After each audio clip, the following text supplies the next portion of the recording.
Morning. Morning. Looks like summer's over. Unhappily. Fall is great, as long as it wasn't followed by winter. But that's the way it is. So I don't know if you all have seen or got my email message, but I went through and graded assignment 1. I'm in the midst, I'm on a roll. I'm grading assignment 2. So generally folks did well on assignment 1. I was going to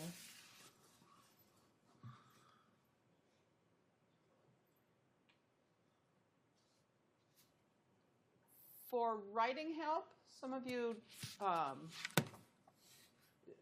made some comments about improving writing, whether it's grammar or organization.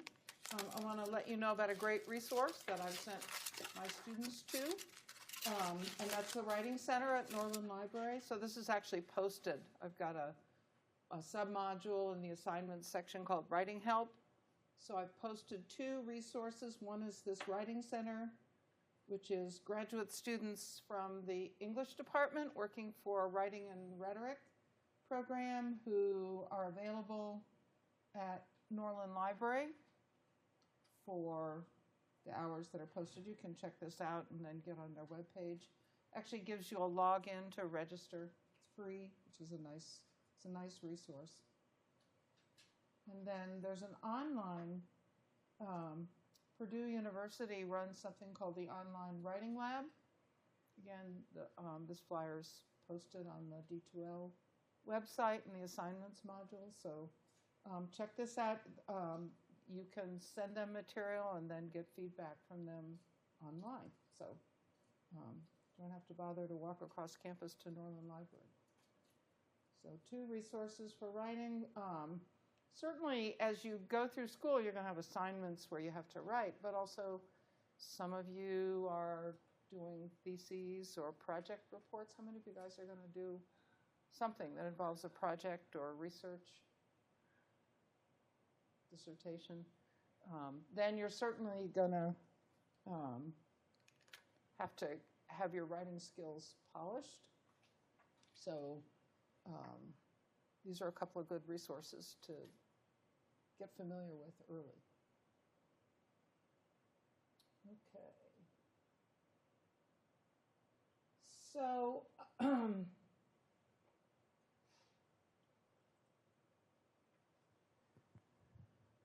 I changed the format. So we're now entering the part of the class that I would call methods, tools. And again, a lot of this class is going to be exposure to the method and a little bit of practice using the tools and some applications that are systems applications. So this is not a course in probability and statistics. They are both very, very useful concepts in analyzing systems. And hopefully many of you will take classes like Professor Balaji's data analysis class, where you'll get a really thorough background in statistical modeling of systems. And if you take Professor Ross Kuroda's class in the spring on life cycle analysis, you'll get a very thorough exposure. I see a couple of you nodding your heads who've already taken. How many of you have taken that class? Just Archibald. Well, you'll get a great exposure to applications of probability theory in what I would call reliability and risk, which is what he emphasizes. And so those are courses up the sequence. I'm scheduling now some people to come and talk in class who have applied these methods in interesting research projects. So a lot of people who do structural reliability, earthquake engineering, do a lot of work with probability theory. People who do work with characterizing systems and predicting their behavior.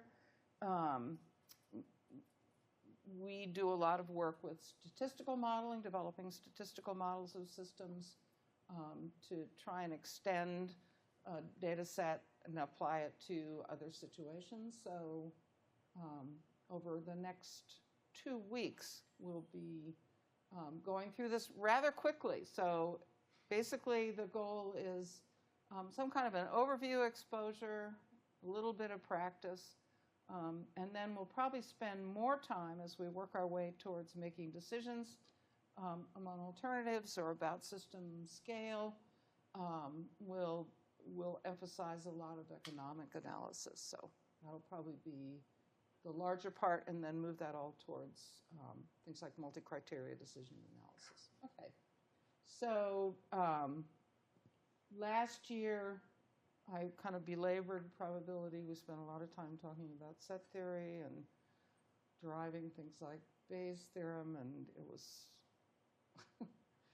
it didn't work out very well. So I've changed it, and we'll just do this quick scan of what are random variables, what are distributions of random variables, how do we use them, apply them in a problem-solving kind of mode for probabilistic analysis. Okay, so first is characterization of data. Virtually all the data we're going to acquire. So in your second assignment, you looked at measures of effectiveness for systems. If you go out and survey, you get, say, ordinal data. If you get data that's on a ratio scale, you acquire data whether you're doing field work or laboratory work. You guys have all done some of that, so you know that there's quite a bit of variability in data. And the sources of variability can be the measurement method itself. It can be the fact that the actual phenomenon you're looking at has a variable nature or a certain amount of uncertainty associated with its occurrence. So I want to look at two kinds of so-called random variables. One are discrete or countable variables, and then the other is a continuous distribution. And then we'll look at the applications of probability distribution functions to actual problems. And obviously this is not going to be as complex as you would get, for example, in the life cycle analysis course. So the motivation, again, all models of complex systems contain uncertainties. Again, lab and field data that you acquire are variable to some degree, whether that's because the method that you're using to acquire the data has variation associated with it, or because the field conditions or lab conditions have intrinsic variability. Move to the next level of scale, I would say, in acquiring data. So data about users of a system, whether that's people getting on a road or people using water in their homes or for an industrial activity. Cost data, the occurrence, the likelihood of occurrence of certain events, they all have varying degrees of uncertainty associated with them. On the other hand, we still have to make decisions about planning, decisions about design, decisions about operation of a system through its life cycle in the face of that uncertainty. So probability theory gives us a way of at least putting some boundaries on our uncertainty. So we're going to use this both for evaluation, then interpretation, and then finally analysis of data with variability. This can be used in predicting outcomes, given a certain set of system conditions, selecting among alternatives, estimating model parameters can be done using probabilities.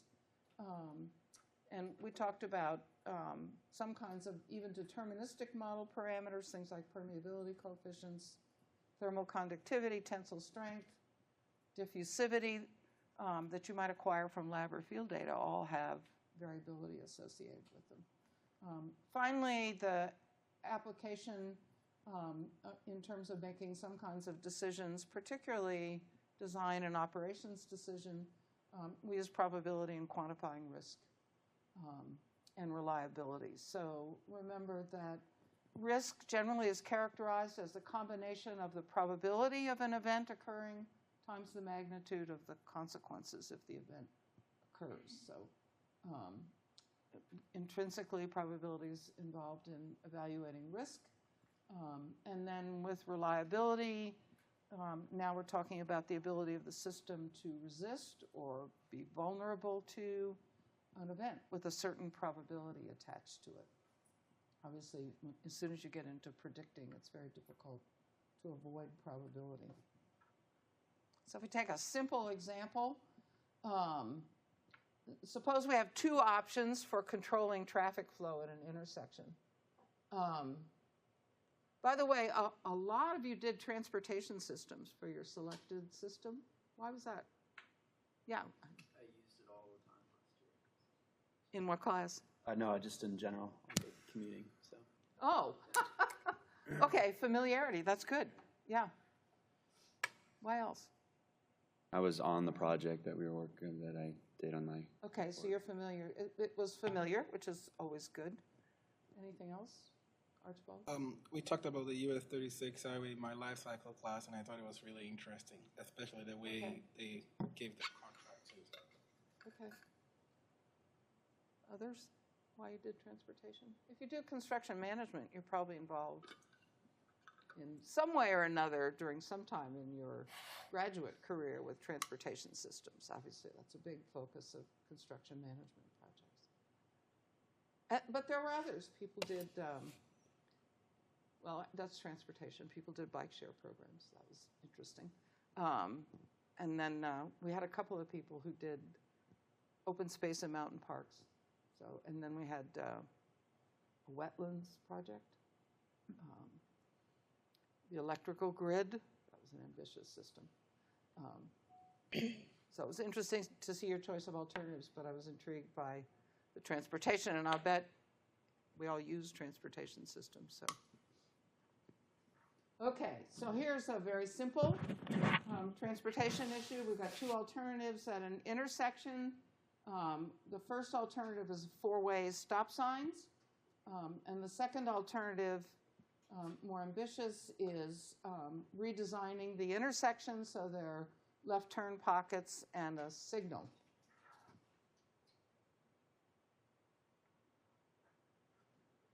Okay, so the decision criteria in choosing for those in this somewhat simple analysis are cost and safety.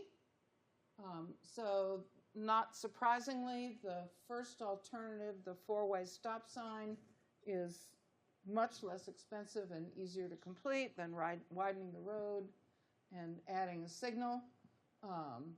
But in addition to cost and ease of construction, the other issue, of course, is safety, so that's a concern.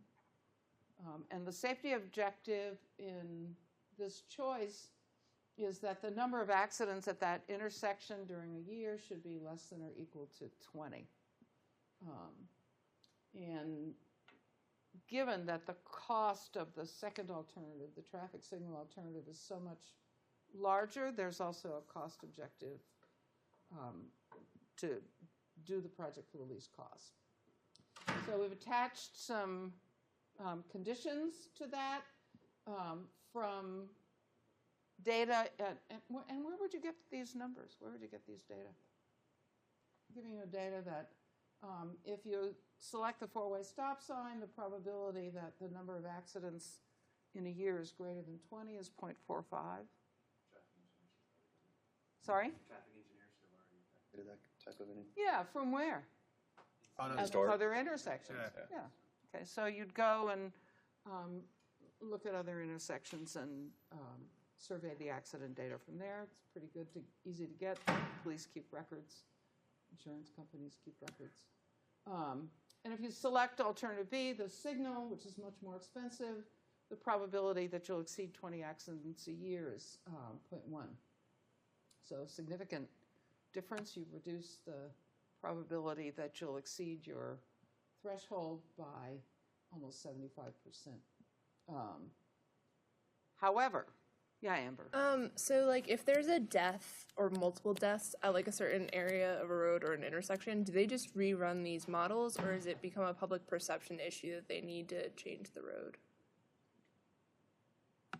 Well, would you update your initial estimates of the probability of an accident? You mean, sure, you can always update that information. If your second part of the question was, Like, is it a public perception thing that, like, the families pressure the, like, municipality or something to change the road?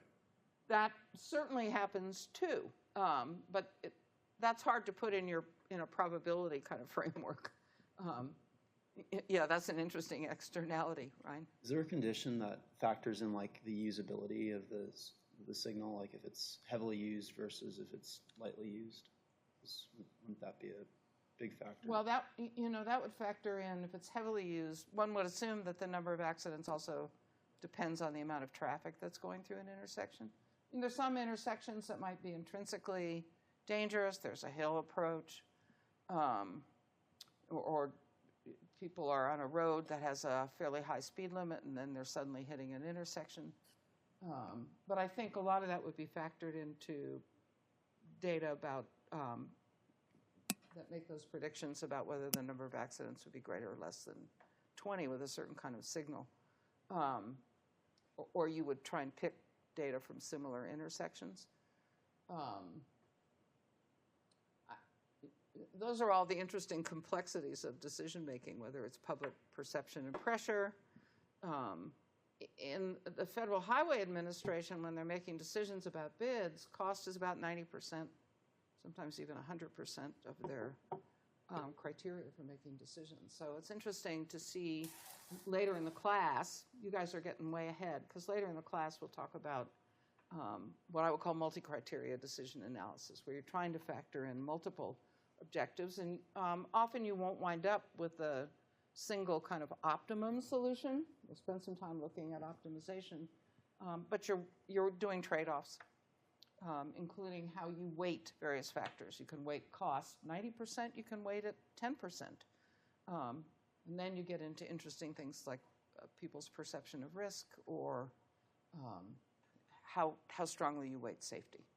Okay, so you can see here that we've attached a 75% probability to the selection of the cheaper alternative, the four-way stop sign.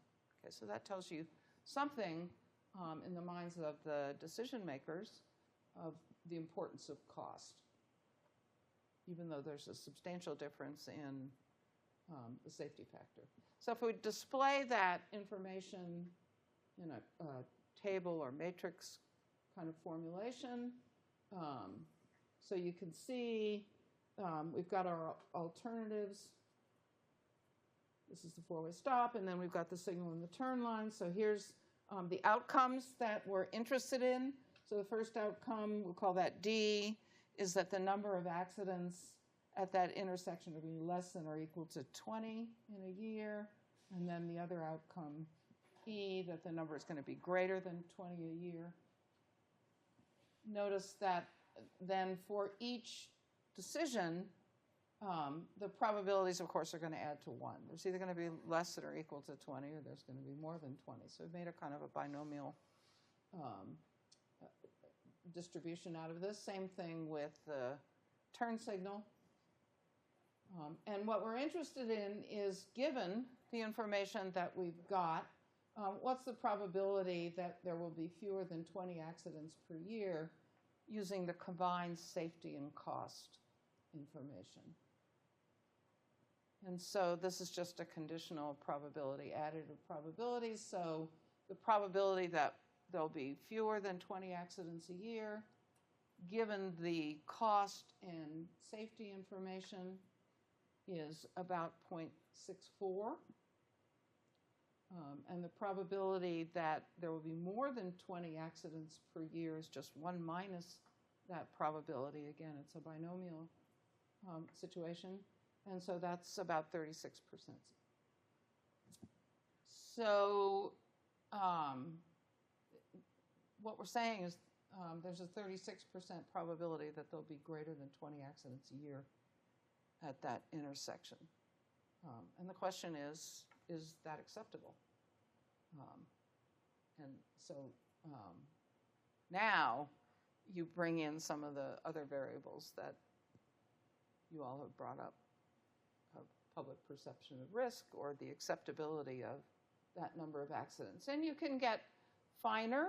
There are data that categorize accidents, so there are fatal accidents or serious accidents where damages are above a certain level, and then non-serious accidents. So that's another way of refining some kind of an analysis, again, based on the data that you're able to obtain.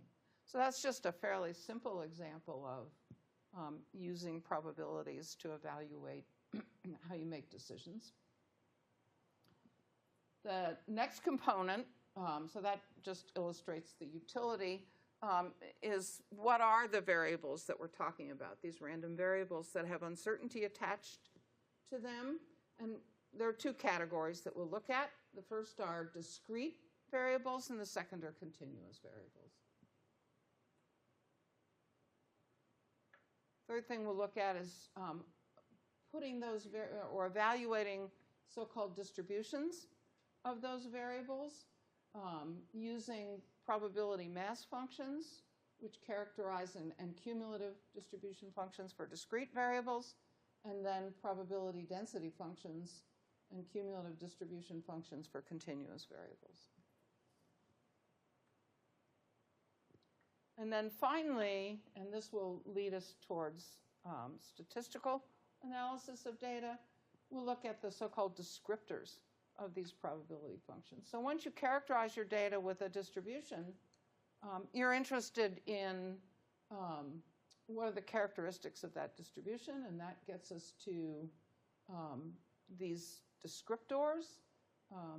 First is the expected value for random variables, which will be associated in most of the distributions we're talking about with a mean. And then the variance of that distribution, and a coefficient of variance, which is a way of characterizing dispersion. Other parameters, median and mode, are sometimes useful and also characteristic of distributions. There are other so-called moments. These distributions are called moment-generating functions, and other moments are things like skewness, which is the lopsidedness, if you will, of data in the distribution. The useful or common probability mass or density functions that we'll look at, because they're employed a lot in systems analysis, the uniform distribution, the binomial distribution, which is a 1-0, something occurs or doesn't occur, the Poisson distribution, which is another discrete distribution, then the normal and the gamma distributions for continuous variables. So this is a figure from your text.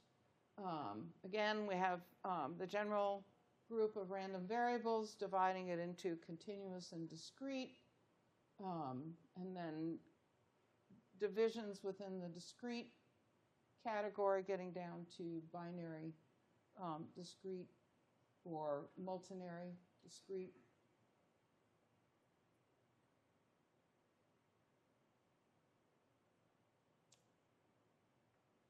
Okay, so what are random variables?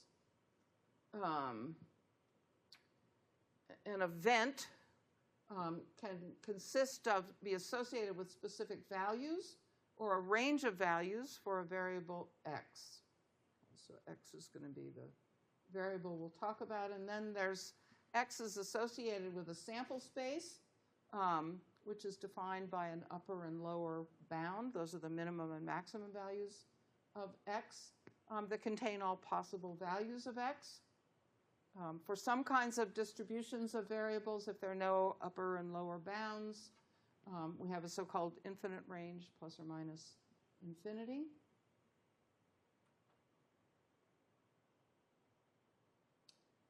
For discrete variables, what defines a discrete random variable is that all values of x within the range that is specified are countable.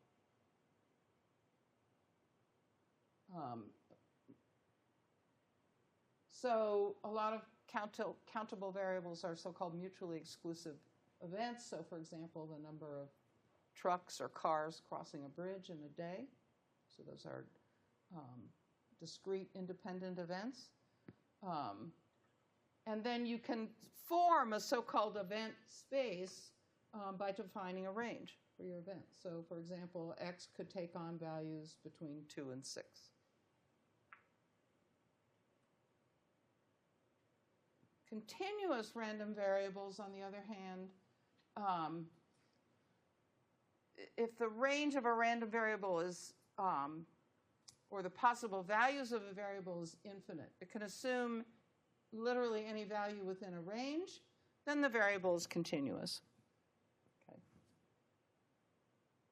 And ranges can be defined with upper and lower bounds, just as discrete variables are, with one finite limit or with no finite limits. So I have an infinite range for continuous random variables, some kinds. So examples of continuous random variables that we would consider in engineering, civil engineering applications: rainfall intensity or duration, strength of concrete, soil permeability. Those are all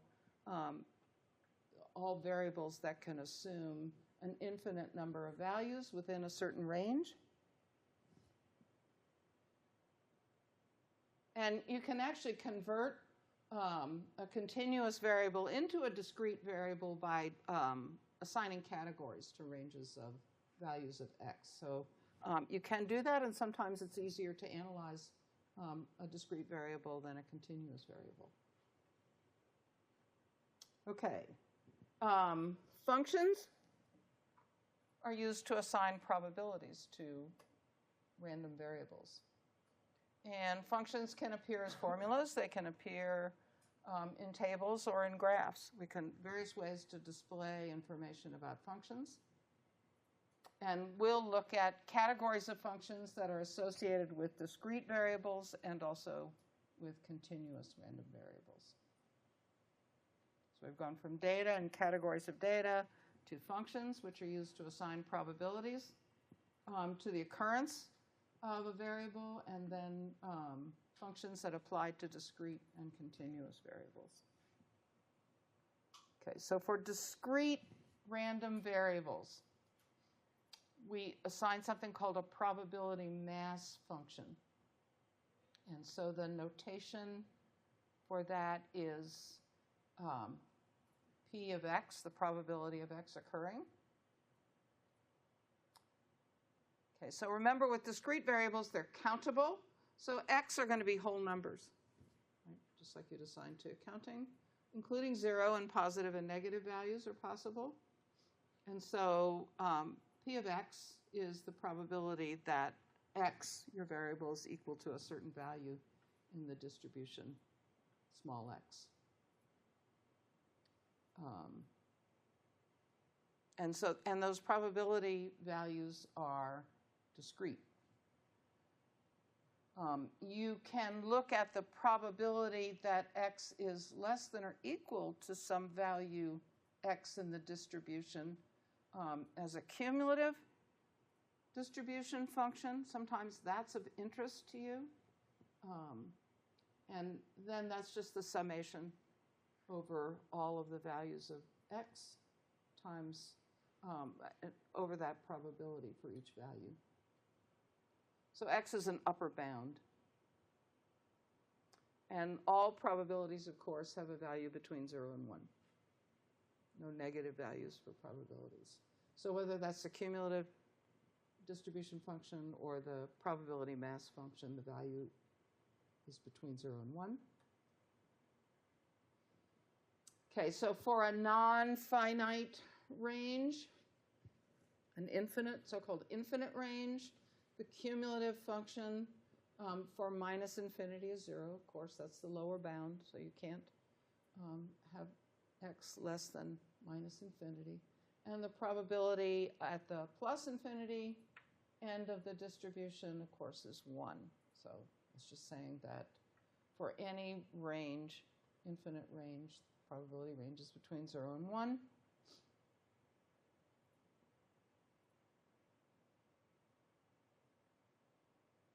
For a finite range, The probability that x is between the upper and lower bounds is just the cumulative probability that x is less than or equal to b minus the cumulative probability that x is greater than a.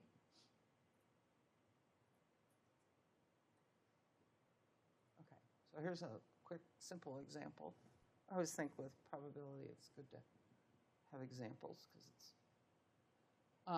we'll start with a simple example, which is just a fair coin toss. If you toss a fair coin twice, your sample space is you can get 2 heads. There are 2 ways to get a single head, and then 2 tails means you get no heads.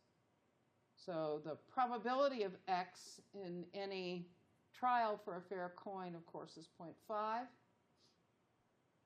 So the possible number of heads in a 2 toss or 2 trials is 0, 1, or 2. And so we have a probability mass function, probability that x is equal to k, which can take on the values of 0, 1, 2, is of interest. And the probability that x is equal to 0, that we toss 2 tails, is 0.5 squared, 0.25. Probability that x is equal to 1 is the additive probability. So it's 0.5. And then the probability that both tosses yield a head is 0.25 again. So if we just look at that distribution graphically, you can see that the range is between 0 and 2. X is the number of heads in 2 tosses of a fair coin. There's the probability distribution function. That's the cumulative distribution function. Okay, so we've got the probability that x is equal to 0, and then the next step up is the probability that x is greater than or equal to 0 or less than or equal to 1. And then finally at the top we have the cumulative probability that x is greater than or equal to 0 or less than or equal to 2, which accounts for the entire sample space. Okay, so that's just an illustration of PMFs and CMFs for a discrete variable. For a continuous random variable, it's somewhat analogous. So now we're interested in the probability that x, remember that x can assume an infinite number of values. So we look at the probability that x is between the value x and the differential added x plus dx.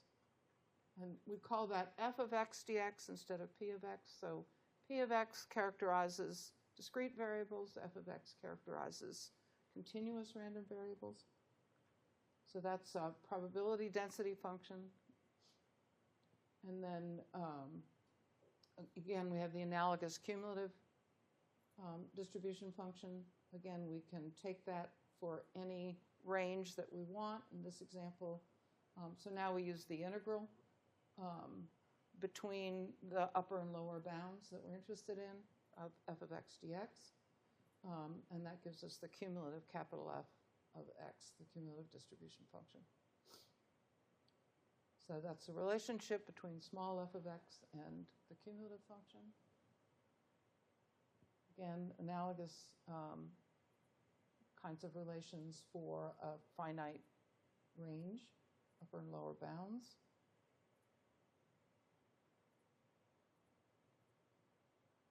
And same thing for an infinite range, probability that it's just saying that the probability is always between 0 and 1. An example of a well-known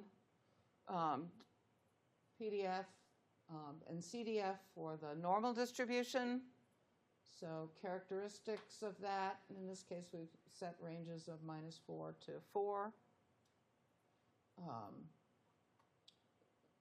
Normal distributions are symmetrical, have certain characteristics that many of you are familiar with. So just an illustration. We'll get into talking about normal distributions more later on. Okay, descriptors. These are parameters that are associated with probability mass functions or probability density functions. First one commonly used is the expected value of a probability function. It's the mathematical expectation of a particular function, any function g of f, of the random variable x, and that's denoted with a capital E of g of x. So for discrete random variables, the expected value is the summation over all values of the function, the product of the value of the function, and its probability of occurrence. So you can see that probability, P of x, is kind of a weighting function, right? You have a value, and then you're going to attach a probability or weighting function to it, and then sum that over the range to get the expected value. For continuous random variable, use the integral.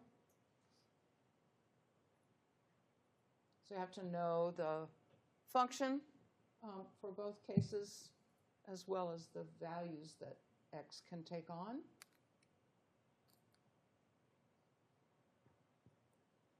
So again, this is like a weighted average is what you're calculating. And the probability density functions or mass functions are the weighting functions. So for discrete variables, g of x represents the values. Again, p of x is the weighting factors. We can define a parameter mu called the mean. When g of x is x, then the expectation of x is the mean value of x. And for discrete random variables, then instead of g of x, now we just have x times its associated probability summed over the entire range of the distribution. Same for a continuous random variable, except we're using the continuous probability density function and then integrating it over the range of x. In this example formula, we've got an infinite range. Doesn't have to be infinite. The other descriptors that are of interest are the variance and associated standard deviation. That gives you an idea of the spread of the data around that central tendency, or the mean, if g of x is x. So the variance is the mathematical expectation of the function, which is the difference between the value of x and the mean squared. So now our g of x is x minus mu squared. And we're interested, the variance is the expectation of that function. So again, now we just substitute into the simpler formula for the mean the new function x minus mu squared times its probability. And again, that can be p of x in a discrete variable, f of x in a continuous variable, where we have to use the integration to calculate the variance. So again, that function x minus mu squared is an indication of the dispersion of x around some central value. In the case we're looking at, that's mu. And then the standard deviation is just the square root of the variance. So we take that mean difference and square it, so we always have a positive value. So the rule for variance and standard deviation is that they're always positive. If the variance is 0, what do you have?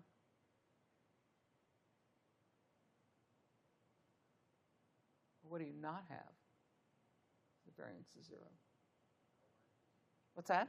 Outliers, or like everything's the same value basically? Well, we're talking about random variables. If the variance is 0, do you have a random variable? No. You have an absolute value.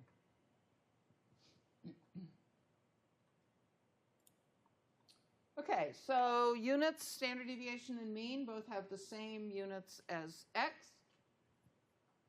The mean can be positive, negative, or 0, but the standard deviation is always a non-zero. You can see it's a squared value. It's always a non-zero positive value. And if sigma, the standard deviation, is 0, then the variable is not random.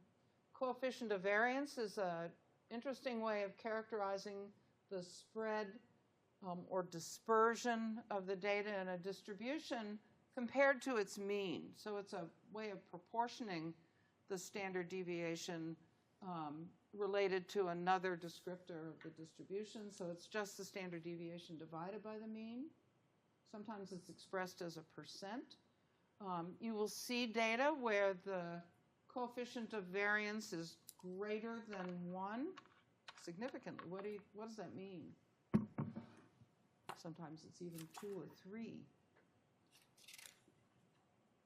Very dispersed data. Very dispersed, which related to uncertainty would mean what? Really uncertain data. A lot of uncertainty associated with the data. So that coefficient of variance gives you a sense of the reliability of an estimate you make based on assuming the mean characterizes a set of data well.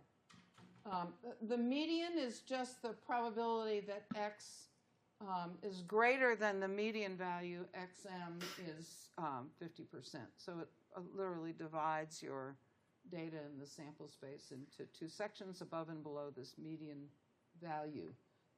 There are some distributions where the mean and the median are the same. The normal distribution is one example of that. And then there's some where they're not the same. And there's a lot of discussion about whether using the descriptor median or the descriptor mean is more appropriate for characterizing data. Sometimes if you use the mean and you've got a fair amount of dispersion in the data, that you've got a wide spread in your data, and it's skewed, so you have high values or low values that are clustered, they will unduly influence the mean that you calculate in the distribution. I'm trying to think of examples. Examples. Housing prices in Boulder, something you're all familiar with, whether you rent or own. The average or mean price of housing in Boulder that was sold, I believe, I think it was 2015, was over $900,000, which to me is stunning. And the median was about $800,000. And what is that telling you?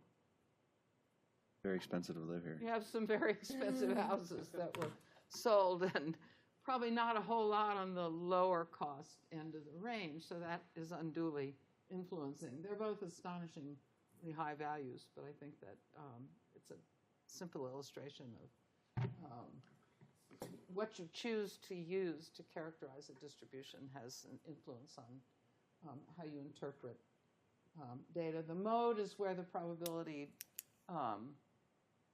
function has its peak or maximum. So again, a normal distribution, the mode, the median, and the mean are all at the same point, but that is certainly not characteristic of lots of distributions, which we will see. So here's an example of a kind of a general distribution function for a discrete random variable. This is data that characterizes the service life of a bridge deck. It's discrete because the values are taken in years, whole years, with actually it's a PMF. And it has 3 ranges. So the full range of the data go between 0 and 40 years. The probability for x between 0 and 30 is x over 600. Probability for x between 30 and 40 years is 0.2 minus x over 200, and then it's 0 for all other values of x. So there is that distribution graphed. We're going to calculate the expectation of x. We're calculating that as mu.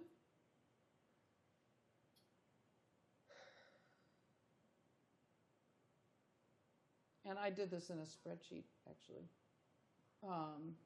And so the expected value of x should be 23 years. The variance of x, again, that's the expectation of x minus mu squared, is 72 years. And so the standard deviation is the square root of the variance, 8.5 years. So the coefficient of variance is 0.36. The median is 20 years. That's halfway between the range of 0 and 40. And the mode is 30 years. If you're making a decision about planning for replacement of that bridge deck, what would you pick? What would you plan? Plan for 20. Plan for 20. Median feels more secure than the mean. Are you just being conservative or conservative? Because it takes, so if you plan for 20 and you start planning around that time frame, then it'll take so many years to actually construct it. So factor of safety. And that's a coefficient of variance is fairly high, 0.36. It's a fair amount of dispersion of the data, 8.5 years. So someone might be very conservative and plan for replacement of the deck after 10. Depends on, again, what are the factors that you might consider in that? Yeah. Cost. Like, is it going to cost you more to replace it sooner than later? Sometimes it costs you less to replace it sooner rather than later. It's if you wait, it depends on what we mean by service life. Yeah, Amber? So like if you had really bad weather events that you weren't anticipating in the data, like crazy like snowstorm that covered the deck in ice for like a few days that like got into cracks and stuff and expanded. Yeah, that again, what are these functions based on? They're based on going out and making observations or looking at past experience. So those numbers come from, or functions come from someplace. And so you have to, we're factoring in that in the probability distribution. But sometimes, there's a lot of discussion about so-called preventative maintenance versus recovery maintenance. And there's a lot of discussion about, and when we get into economic analysis, so you can look at cash flow diagrams and consider the time value of money, which is also important in making those decisions. But also you may be in a different cost regime if you wait until something is seriously deteriorated before you replace it. In climate change, there's a big argument between the cost of so-called mitigation strategies, carbon taxes, conservation, cap and trade systems, which are so-called mitigation effects versus adaptation costs, which are things like barrier walls or elevating infrastructure or doing things to protect subsurface infrastructure from sea level rise. And dealing with future costs versus current costs is an economic decision factor that's very important in thinking about long-term events with a lot of uncertainty attached to them.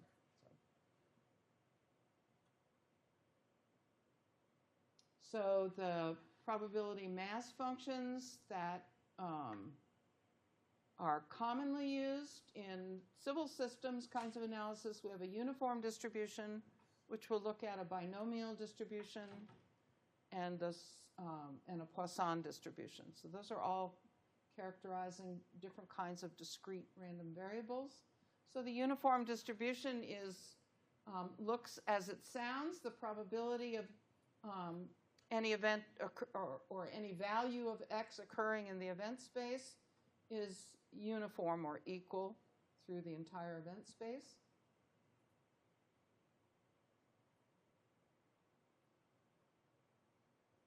So that typically occurs over a finite range, and so in this case, in this particular example, we have a probability of 0.05 of any value of x occurring within that range between 0 and 48, or 38, sorry.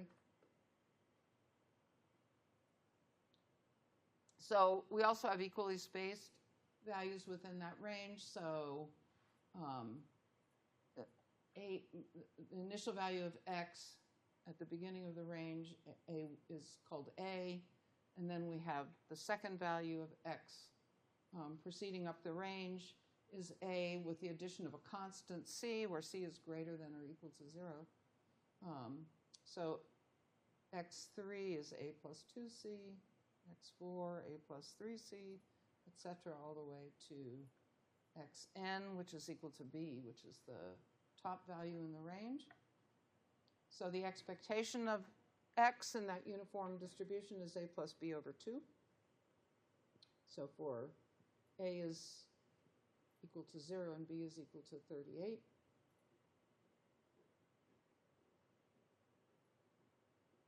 N is equal to 20. N is not equal to 20. N is equal to 19. Sorry, typo. The variance of x is just A minus b squared over 12. So this is just a characteristic of that uniform distribution. So the standard deviation is 11. Coefficient of variance is quite large, 0.58. And you can see that data is about as dispersed as you can get. You have an equal likelihood of x assuming any single value within that range. Yes?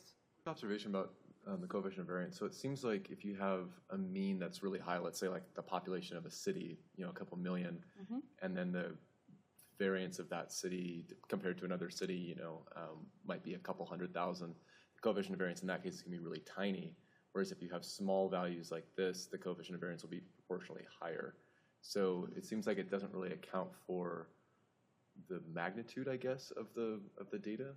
Is that, am I understanding that? Well, yeah, they're distributions. So if you think like of normally distributed, a continuous distribution like a normal distribution, then the characteristic, and we'll get into that in statistical analysis, inference from those distributions.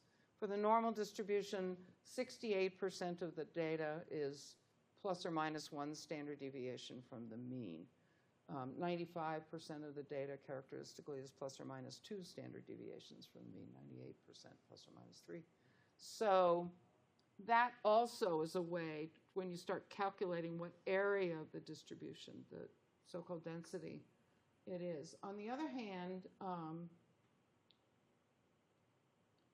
if your mean value is high and your standard deviation is relatively low, what is that telling you about your mean?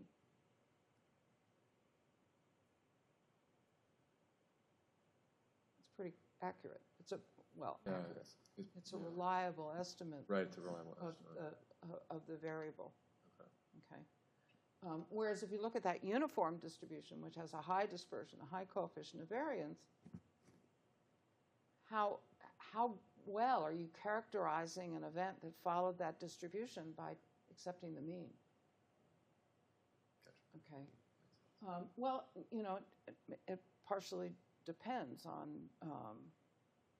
there's many kinds of cases where you're saying, all right, let me just pick the midpoint value, and that works okay for characterizing a distribution. There are other times when you say, gosh, the consequences of x takes on a value of 38 are very different than if the consequences of x takes on a value of 20 or 19. And so that's what comes from, I would say, application of the information that you get out of a distribution. More interesting is the binomial distribution function for discrete random variables. That describes the distribution of x resulting from, again, so-called Bernoulli trials, where that's one where there's only two possible outcomes. So it's like a 0, 1. An event occurs or it does not occur, success or failure, heads or tails, growth or no growth. That's growth or no growth is a classic of a so-called logistic function. The characteristics of binomial distributions, the data, they come from trials, which can be sequential in time or space. Each trial has, again, only two possible outcomes, and they are independent. And each trial is independent. So you're dealing with independent events.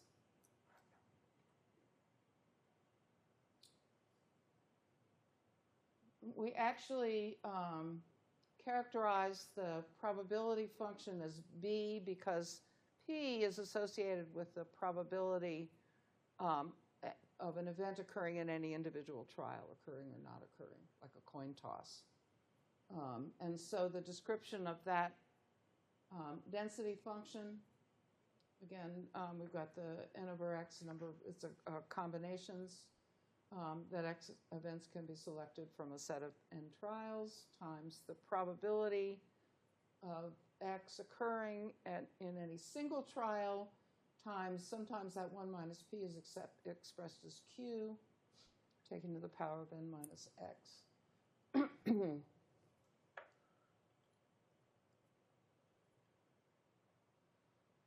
So if we now go back to our very simple example of the coin toss, which is, you could do that for any number of trials. I just took our simple example of 2 trials. Then we can calculate the probability density function. And in this case, we're interested in what's the probability of getting 1 head out of 2 trials. And it gets to the answer that we got to almost intuitively of 0.5, following that formula for the binomial distribution. Let's take a more interesting example. So we have probability in any month that a wastewater treatment plant will violate its discharge permits for BOD, and that's equal to 0.1. So there's a 10% probability that any wastewater treatment plant will violate its discharge limits. Where do you get those data? Well, fortunately, the EPA keeps lots of records. Wastewater treatment plants have to file so-called discharge monthly reports, and it's noted whether the plant violates its permit, so-called compliance database that the EPA keeps. There are 16,000 publicly owned wastewater treatment plants in the United States with permits. They all have to file monthly reports. They all, if they file them, wind up in the EPA database. There's a huge data set. So you can get a lot of interesting information, including trying to characterize probabilities like this one. And then, of course, the probability of a non-violation is a binomial event. Plant's in compliance or it's not in compliance is 0.9.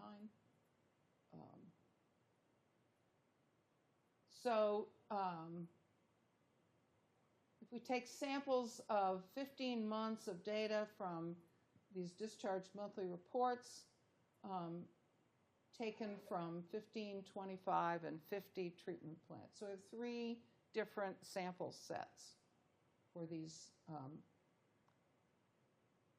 treatment plants. So if we're looking at the number of monthly permit violations over a 15-month period, for the 15 plant sample, the 25 plant sample, and the 50 plant sample. So this is an example of what happens to a binomial distribution if your sample size n increases or your number of trials increases. Notice that not surprisingly, as your sample size gets large, the total number of violations you'd expect over a period of time from that sample set is going to increase, right? Or at least your expected value is going to increase. But what else happens? You can see that for the small sample, you have a very skewed data set. So you have a long tail on this distribution. It's very asymmetric. As your sample size gets larger, it gets a little more symmetric. By the time you get to quite a large sample size, it looks quite symmetrical about the mean.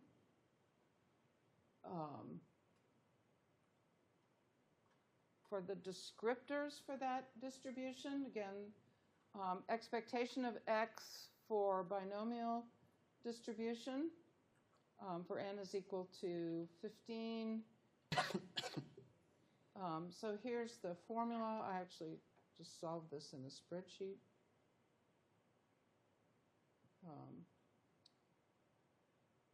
So these are countable data. And you wind up with an expected value of 1.5 violations in the 15 plant data sets. For 25, it's 2.5, and for 50, it's 5. That's basically a linear proportionality with n.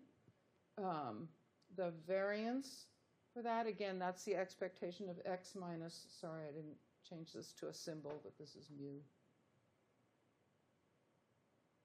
And then sigma and coefficient of variance are calculated. So using the spreadsheet, these are the values that you get. And then I just graphed them so you'd see the effect of n on the descriptors for that binomial distribution.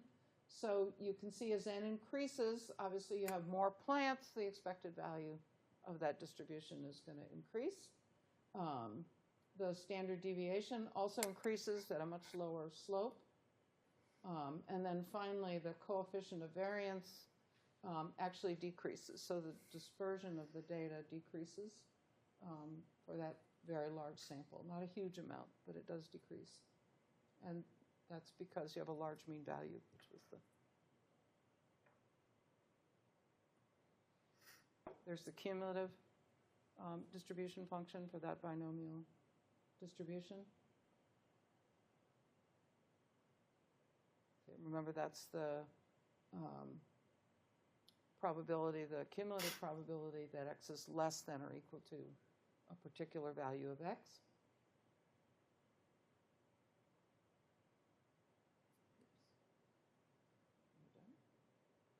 I didn't do my Poisson problem. All right, I'll do my Poisson problem on Thursday. No homework this week. Yay. Yeah. I'll put some combined thing when we do statistics. I'll probably put a combined. It's just going to be pushed back to the next week. What's that? It's just going to be pushed back to the next week, right? Well, yeah, it'll, yeah. It won't be longer. It won't be twice as long. It'll just be compact. And then I can finish grading 2 and post it. And then if you guys have any questions on the homework or the grading or my comments, I put a lot of comments if you've looked at the folders.